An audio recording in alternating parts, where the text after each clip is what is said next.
All right, good evening, and thank you for joining us. We're taking a look at the Karnataka elections. It's a big stake elections. We've got about a month to go, and it's big stakes. It's high stakes for several reasons. For the BJP, for example, Karnataka is the BJP's only foothold in South India at this point, and they'd like to hold on to that foothold. It's a very, very important state. It contributes a great deal to the GDP of the country. For the Congress, this election will sort of position the Congress for 2024 on whether or not it can actually lead the opposition in terms of all of their conversations about who will lead that coalition that we've already seen start on the ground. Remember, Karnataka has always been a strong state for the Congress as well, historically. And then, of course, there is H.D. Kumaraswamy and Devagowda's JDS that doesn't have as much money in hand. It's really a battle for survival for the JDS as well. Remember, the BJP is, particularly in this state, also suffering dents from corruption accusations. The 40% commission, the finding of large amounts of cash in one MLA's house, all of this stories coming out at the BJP, which really doesn't leave too much on the ground for citizens to choose from, given that the Congress was also, largely known for corruption in the state. Joining me right now to help us understand what's going on in Karnataka and which way it's going to swing, K V Subramanya is the senior news editor at the Deccan Herald. Now, for people who've grown up in Karnataka, they'll know the Deccan Herald tends to be the last, first, and the final voice when it comes to what's happening in the state. Mr. Subramanya, thank you so much for speaking with me and making time for us this evening. I first want to ask you, if you may, if you will, please, to explain to our audience the reservation question. We understand that the BJP-led government in the state, under Chief Minister Bommai, has decided to move reservation from OBC Muslims and distribute it among the Vokaligas and the Lingayats. Could you explain to us how that is done or what has happened specifically in this case? Well, there has been a demand from both the Vokaligas and the Lingayats, the two dominant communities in Karnataka, to bring them under the OBC quota for a increase in reservation, the quota for the two communities. And that has been a very controversial move by the Bommai government when they scrapped the 4% quota for the Muslims under the OBC and distributed it equally among the Veerashaiva Lingayats and the Vokaligas. Do you expect that this will make a difference for them on the ground in terms of those particular votes? Because the BJP never banked on the Muslim votes. The implications of scrapping the quota for the Muslims under the OBC category hardly matters for the BJP, and also it doesn't impact its poll prospects. On the other, the 2% quota for the Lingayats, which has been the mainstay of their support in the North Karnataka, and the Vokaligas in the old Mysore region, where the BJP is trying to create a base for itself, will definitely help the Saffron Party to shore up its numbers in these two regions. Mr. Subramanya, the Vokaligas, the strongman among the Vokaligas is D.K. Shivkumar, who's possible chief ministerial candidate, who is the leader of the Congress in the state. Plus, old Mysore region, as we've known it traditionally, has not seen sort of splits down the middle between Hindu and Muslim, at least until now. Is it likely to be a different kind of fight in that old Mysore, Chamarajnagara, all of those areas now? Well, in the last few years, particularly after the Congress came to power in 2018 with Siddaramaiah as the chief minister, the celebration of Tippu Jayanti has become a contentious issue both in the old Mysore region and the neighboring Kodagu.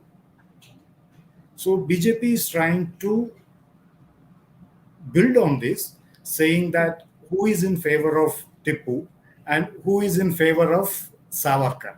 It's a Tippu versus Savarkar kind of a debate, what the BJP has started in the old Mysore region. And the party hopes that this will lead to the consolidation of the Hindu votes in the region. Do you expect that it will, in your opinion, from what you're watching? Given the fact that BJP never had a base for itself in the old Mysore region, except for some urban segments in Mysore and Kodagu, it will be difficult for the party to gain anything by this Tipu versus Savarkar debate, because they have to consolidate their position among the Vokaliga voters who are a dominant community in the region. I do want to ask you this. We've seen a sort of increasing crescendo in the us versus them, the Hindu versus Muslim battle. There was this whole conversation, the whole case of the hijabs in Yeah. 12th standard, in colleges, in junior colleges, and in high school. The Tipu versus Savarkar thing that you just brought up. Uh, Shops outside of temples that were run by Muslim traders were attacked. We saw that. And as recently as this week, one Muslim individual who was transporting cattle was allegedly murdered by criminals in the name of saving the cow. Is this, in your opinion, election related? Are we likely to see more of this in the coming month before people go to vote in Karnataka? I don't think so. Any government which is sensible and prudent, or any political party which aims to return to power, will not do that. And what has happened in Ramnagara the other day, uh, I consider it as an act of some fringe elements where the party per se may not be involved. But definitely the BJP has been trying to polarize the votes in the name of Hindus and Muslims, particularly the hijab issue, the ban on Muslim traders around the Hindu temples and places of worship. And this may help them only in the coastal region, and I don't see it will have any impact in other parts of the state. Within the Congress party, there's still a question of whether DK Shivkumar is the chief ministerial candidate or is it Siddaramaiah. And that sort of divide or infighting is endemic in the Congress on a regular basis. Do you see that causing problems for them internally? Definitely, the biggest worry for the Congress in this election is the infighting in the party and the one-upmanship between Siddaramaya and DK Shivkumar. The fact that Siddaramaya is the most popular leader of the Congress party, unlike DK Shivkumar, gives him an edge in this race for chief ministership if Congress comes to power. And DK Shivkumar still has age on his side, whereas this will be the last election for Siddaramaya, as he himself has announced it. Also, we've seen that neither Rahul Gandhi nor Priyanka Gandhi have come to Karnataka to campaign at all for this election. Whereas on the other side, the Prime Minister has made multiple visits, the Home Minister has made multiple visits. Every big minister has held town halls, that have been organized by Tejasvi Surya and various colleges. There's a lot of buzz within the state, and our understanding is also that the Prime Minister's roadshows have been very well received. Is the campaign of the BJP having far more clout at this point on the ground than the Congress? Definitely, the BJP is planning to leverage Modi's popularity to the maximum. And I am told that Modi is planning to hold at least 20 rallies in the run up to the elections in the next 1 month. Uh, on the other, when the Congress held the Siddaramaya birthday bash at Davangere in August, it looked like there is a groundswell support for the Congress. Later on, when the Bharat Jodo Yatra passed through Karnataka, the momentum picked up, and there was all indications that Congress might return to power with an absolute majority. But apparently, the Congress leaders got into the shell and they were very complacent. And that is when the BJP realized that they do have a chance. And that is when the party's central leadership stepped in a big way.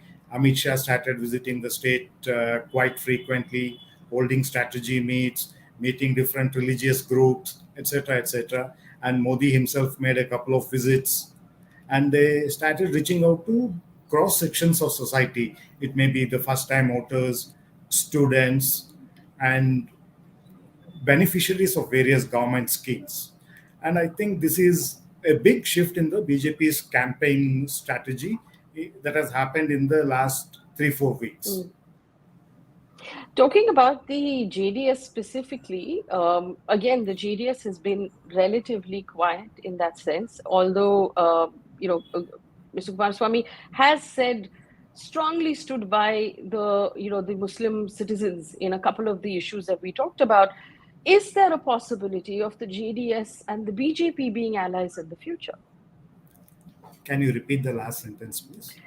Is there a possibility that the JDS may ally with BJP, if it comes to that? Okay. It's a bit difficult to predict the post-poll scenario. There are two possibilities as I see. One, if the BJP is able to cross the 100 mark, they will definitely go for a post-poll alliance with the JDS, or they may even split the JDS if the JDS is able to win some 25-30 seats and ensure that the JDS, the faction of the JDS that comes out may merge with the BJP or align with the BJP to form the government. Are you seeing? I remember in the last election, Mr. Kumaraswamy had actually said that they would not have the financial ability to fight another election because it's becoming more and more expensive. The words we're hearing from the ground in Karnataka is that the money is flowing like the rivers. There is a lot of money flowing through this election right now. Is it a fight for survival for the JDS? Is it likely to, like you said, splinter and faction and almost not survive this election? See, as you said, it's definitely a battle of survival for the Janata Dal Secular. If you look at the last few elections, the JDS's vote share has been depleting, and they have not been faring well in almost all the elections. It may be the local body elections, the previous Lok Sabha elections, and the elections to the Legislative Council and the Rajya Sabha. And one interesting thing is Kumaraswamy was the first to hit the ground to mobilize and galvanize the party for the elections. And when it comes to funds, yes, JDS cannot match the resources of the BJP and even the Congress for that matter. Help us understand, Mr. Subramanya, what is the buzz on the ground among the business community in Bangalore urban and, of course, the bigger cities, Mangaluru, Mysore? Do people feel that the corruption is really crippling? And if you're completely honest about the Congress in Karnataka, their choices are not great at this point. So is corruption likely to be a decision point for voters? And if yes, what are the options? Yes, Congress is fighting this election on the BJP's alleged corruption issue, the 40% commission. But this narrative of the corruption, I am not sure will cut ice with the rural voters, because in rural Karnataka, what matters is the candidate, caste, and the local issues. But in urban areas like Bangalore, Mysore, Hubli, Dharwad, I think to a certain extent this will dent the BJP's chances. All right, Mr. Subramanya, thank you so much for speaking with us and helping us understand what's going on the ground. I do hope we can talk a few more times, before the election results come out. I wish you good luck. Thank you. Thank you.